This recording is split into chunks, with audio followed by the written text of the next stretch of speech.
Vous savez, il n'y a pas très longtemps, je crois que ça remonte au mois de décembre, oui. Nous avions réalisé un interview à Montpellier sur la musique que tu étais en train d'enregistrer et tu nous avais dit, bon, je peux pas t'en dire beaucoup plus, il faudra que je rentre plus tard. Donc ça y est les internautes, on a le plus tard, il est là, on va pouvoir parler avec lui. Voilà. Bonjour Yann. Bonjour Joël. Écoute, je suis très content d'être là avec toi. Et bonjour Brigitte. Bonjour Joël, bonjour Yann. Bonjour Brigitte. Voilà, oui, on s'est quitté à la sortie de ma tournée pour le ruban de l'espoir dans toute la France. En effet, là donc depuis maintenant 5 mois, je suis en travail avec un compositeur, avec un auteur régional qui s'appelle Olivier Miramont. Il y a eu une rencontre assez incroyable où on a travaillé sur les textes ensemble. Et en fait, j'ai beaucoup été avec lui. En fait, c'est vraiment des titres qui me correspondent, qui sont moi sur mon histoire, sur ma famille, sur mon histoire personnelle. Et de nouveau, parce que tu sais bien qu'il faut toucher les gens.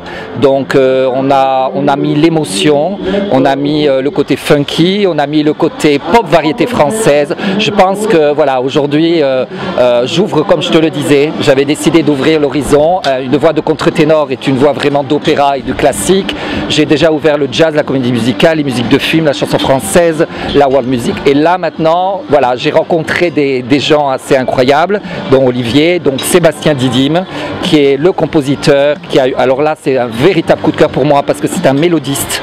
Et que tu penses bien que les belles chansons, que ça soit des Obispo ou des Calogero. Alors on va être obligé de le couper parce que vous savez comment Yann il est, de toute façon il parle. Aussi, hein. Il chante mais il parle aussi. Hein. Voilà. Il parle et puis finalement nous on est là en train de le regarder. Donc on va lui couper la parole. Voilà. Et on va faire que ça. Yann, est-ce que le Yann d'aujourd'hui a changé? On va commencer à parler du Yann, on parlera de la musique tout à l'heure. À une hauteur, vous verrez les internautes. Est-ce que le Yann d'aujourd'hui a changé? Oui, le Yann d'aujourd'hui a changé parce que j'ai beaucoup mûri. J'ai travaillé énormément depuis 5 mois, 6 mois dans ce domaine de la variété, de la pop française avec un directeur musical, avec un compositeur, avec un auteur. C'est une nouvelle direction, c'est un nouveau challenge. Alors est-ce que justement le Yann d'hier, il manquait d'une structure? Est-ce que le Yann d'hier manquait d'un côté un petit peu rigide pour pouvoir travailler et finalement bon voilà, il arrivait à rien et aujourd'hui il prend une bonne direction? Non, non. Pour moi, si tu veux, le Yann d'hier, c'était tous les concerts classiques. Donc les concerts classiques, c'est piano, c'est orchestre, c'est musicien avec toi qui chante, partout en France, à l'étranger, où je chante en général. Là, maintenant, c'est vrai qu'on a une team, on a une équipe musicale, et c'est quand même extraordinaire que des gens de variété aient un coup de cœur pour cette voix de contre-ténor. Oui, mais enfin, il n'y a pas que Yann Gejewik qui a une voix de contre-ténor. Oui. On a cité au mois de décembre des gens comme Mika et comme d'autres qui ont une voix de contre-ténor normale. Alors, alors sur ce plan-là, Joël, Mika est un ténor, comme La Tortue est un ténor, oui. Christophe Willem. Moi, je suis un contre-ténor, c'est-à-dire c'est vraiment une voix de fossé et ce n'est que ça, c'est que ces voix de femmes en fait. Des voix blanches. Oui, des voix blanches, mais la mienne, ce que moi je fais, c'est très corsé, ça a du coffre, ça a de la force. C'est pas une voix légère, aérienne, comme ça. C'est une voix qui a besoin, voilà. Et donc là, on est vraiment sur ce domaine de la variété et voilà, je m'éclate. Et le Yann de demain, qu'est-ce qu'il va être? Ah, c'est mignon ça. La même chose? C'est-à-dire le Yann de demain, Brigitte. Par rapport à maintenant, tu comptes encore évoluer ou tu comptes rester sur le niveau actuel? C'est bien ce que tu me dis, Brigitte, parce que c'est vrai que moi, ce que j'aime énormément, c'est Il Divo, c'est tout ce crossover. Qui a été fait Vincent Niclot, le chanteur, et c'est vrai que dans mon futur j'aimerais en effet faire des choses comme ça, mais on prend déjà une nouvelle direction, déjà depuis donc 6 mois de travail intensif. Donc le Yann de demain?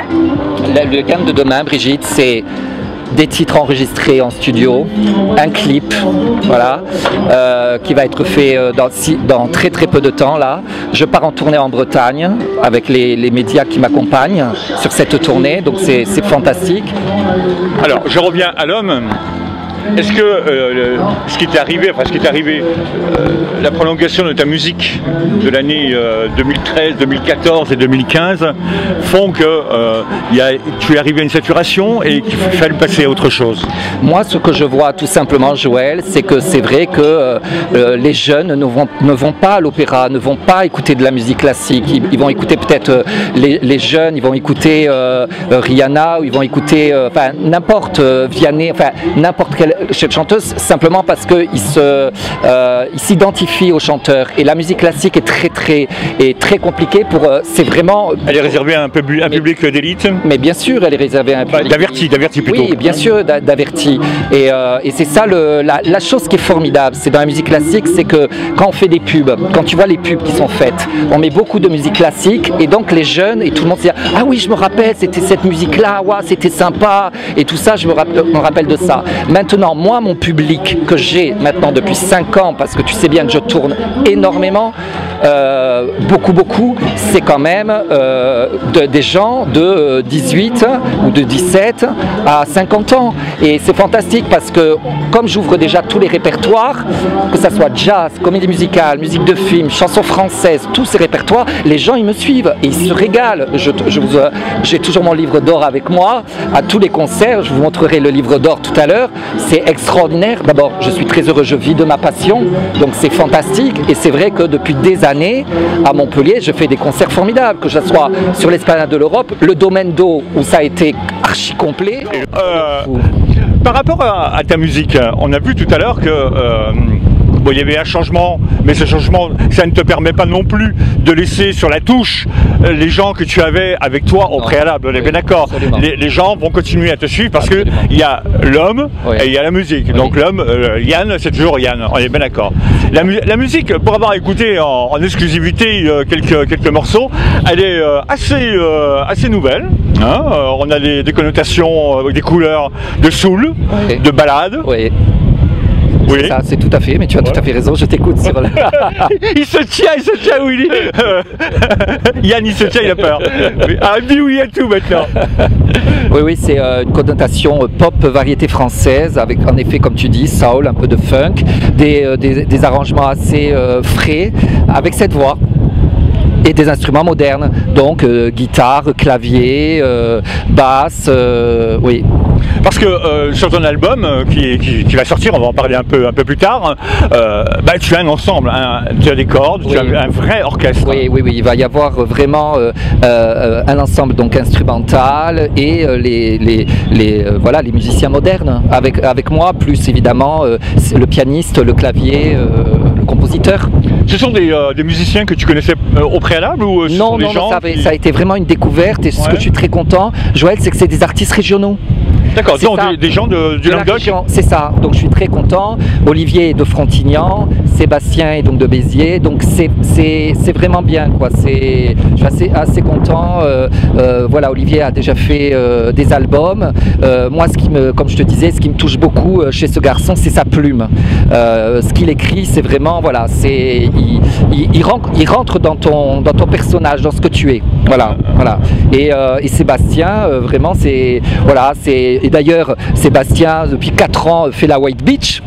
Il est le résident artiste de la White Beach et il tourne beaucoup aussi parce qu'il a un groupe qui s'appelle Wills et donc c'est de la pop internationale avec ses musiciens et voilà, et c'est vraiment, si tu veux, c'est aussi bien humainement un plaisir d'être avec ces gens-là que professionnellement ils sont doués et c'est vrai que c'est bien d'avoir une équipe qui est forte, qui est solide, avec qui tu peux travailler et j'ai une chance extraordinaire d'avoir un directeur musical fantastique.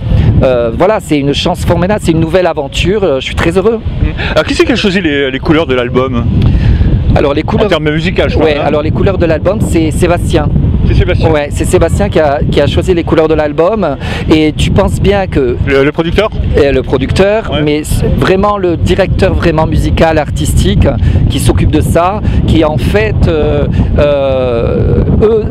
cette voix, quand tu me dis, oui, il y a d'autres contre-ténors et tout ça, Yann, Joël, je suis d'accord. Personne ne prendra de risque, Joël, avec une voix comme ça, d'aller dans ces répertoires-là. Tout simplement parce que c'est vraiment fait pour le classique et l'opéra. voix et que c'est écrit pour ces voix-là, tu comprends?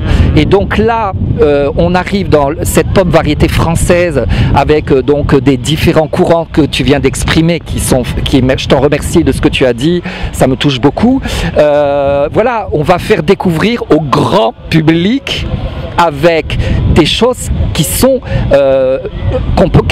qui peuvent écouter, tu vois, qui vont pas dire c'est du classique, c'est de l'opéra, ça nous emmerde, on n'a rien à taper. Non, c'est des choses qui sont des trucs, des choses à la Céline Dion, à la portée de tout le monde. À la portée de tout le monde, et c'est ça qui plaît. Et ça c'est super parce qu'on commence là maintenant les concerts et la tournée, et je vais pouvoir chanter 2 titres de cette création. On a commencé déjà à Val Thorens, où ça a été un très grand succès au Koh-i-Noor, ça a été un très grand succès, et j'ai posé évidemment la question avec le public qui était là, et le public qui te dit, Monsieur Goldjevit, allez dans le moderne, foncez dans la musique actuelle, tout simplement parce que vous avez la couleur de voix, vous avez tu vois, voilà. Alors il y a déjà un titre qui tourne sur les réseaux sociaux, oui, hein, qui est très bien accueilli par le public, oui, très bien accueilli. Que tu as tourné très récemment, oui, en bord de mer. Voilà, une petite vidéo toute simple, juste pour montrer, voilà, on travaille, regardez, voilà, c'était juste une petite vidéo toute simple pour pas que si tu veux que le public se dise, Yann travaille, l'artiste travaille, ça fait maintenant 6 mois que je suis coupé de tout pour travailler, voilà, et donc je pense que le résultat, en tout cas ces résultats qu'on a fait, moi je suis assez content, oui. Voilà. Alors les prochaines dates? Les prochaines dates, c'est donc la Bretagne là maintenant. Après ça va être le Périgord, donc cet été. Après donc c'est Angoulême, donc après c'est Bordeaux, Néry-les-Bains, toute la Haute-Savoie. Ça va être vraiment un moment aussi formidable, et surtout maintenant c'est d'ici 15 jours, 3 semaines, c'est le clip. Donc un vrai clip, donc je suis fou de joie. Un vrai clip et les titres des chansons, voilà, c'est ça là. On continue. Voilà, alors, excuse-moi. Oui. Voilà, on retrouvera donc Yann Goldjevit sur les réseaux sociaux probablement dans une quinzaine de jours, Yann, c'est ça? Oui, c'est ça, dans 15 jours, 3 semaines, oui. Et suivez ma page Facebook parce que vous allez avoir la page officielle. La page officielle, bien sûr, Facebook, suivez-la. Vous allez avoir plein de jolies surprises, et voilà, c'est une nouvelle aventure. C'est une nouvelle aventure qui commence, Joël, et je suis très content. Je n'oublie pas le classique parce que évidemment dans les concerts que je commence à refaire pour la tournée, évidemment il y a tous les répertoires confondus, jusqu'à Sting, jusqu'à Jeff Buckley, jusqu'à voilà. Donc oui, mais tu n'es pas tous ces gens-là. Tu es Yann Goldjevit. Ah oui, on est d'accord. C'est sûr. Voilà, ça c'est vrai. Voilà. Donc on retrouvera Yann Goldjevit dans on me signale la caméra 3, apparemment une panne. Bon, on va retourner là, hein. Voilà, ça arrive, voilà. ça arrive. On va retrouver Yann sur les réseaux sociaux très vite. Et puis à Montpellier, bientôt aussi. Oui, bien sûr, tout à fait. Parce que évidemment, Montpellier c'est ma ville, et que tu sais bien que depuis des années, pour moi, Montpellier est très important pour le rayonnement, pour tout. Et évidemment, la culture est importante, bien sûr. Merci Yann.